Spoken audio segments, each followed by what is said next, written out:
So when I found out I was going to do this like an hour and a half ago, I texted my family group text, which a lot of you probably have, and I said, what story should I tell?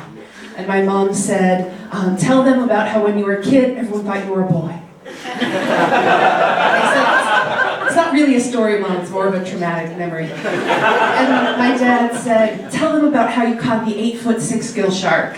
And I said, that is a great story, except that was Allison, my sister, not me. So, Allison, my sister, texted, she said, just tell them about the bear. So I'm just going to tell you about the bear.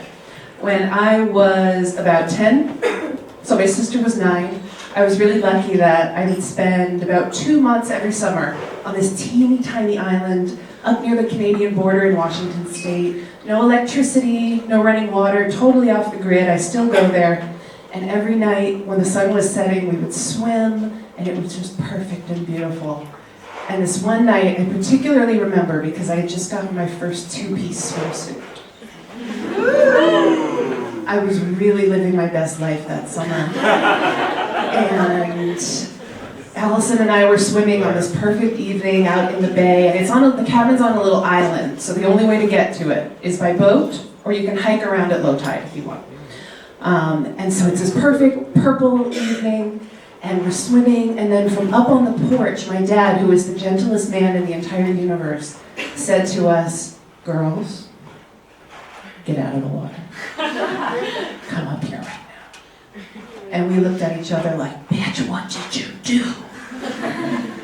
And so we got out of the water and we went up to the porch, and there he is, he's got his binoculars, and he just wraps both of us in a towel. And he points at the water right where we were swimming.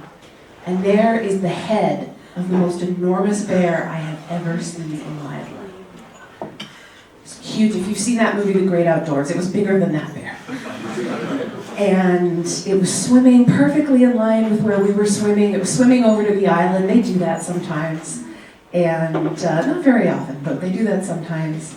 And so we watched this bear come right in line, walk up on the beach. It hauls its massive body into the shallows, and I'm thinking, God, this is just the biggest creature, the most massive beast I've ever seen in my life. Like, Dad, why aren't you getting the 12 gauge right now? We're in for it. And it got out of the water, and despite having the most massive head, it was perhaps the smallest bear I'd ever seen in my life when it was all matted down with all that water. And so there was this bear with a huge head and the tiniest little body, like one of those creepy naked cats, you know, where you can almost kind of see the tits and you're like, oh, it's so uncomfortable. And so it just walked up, we watched every second of it very slowly into the woods, and I'll never forget it. And I guess the only moral to that story is really that above the surface, things always look scarier than they appear, right? And under the surface, kind of small and maybe not that impressive, kind of like some men.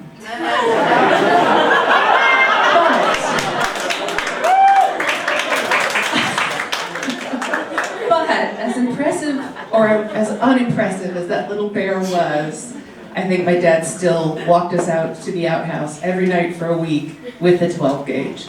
So that is my story. Thank you, Munich.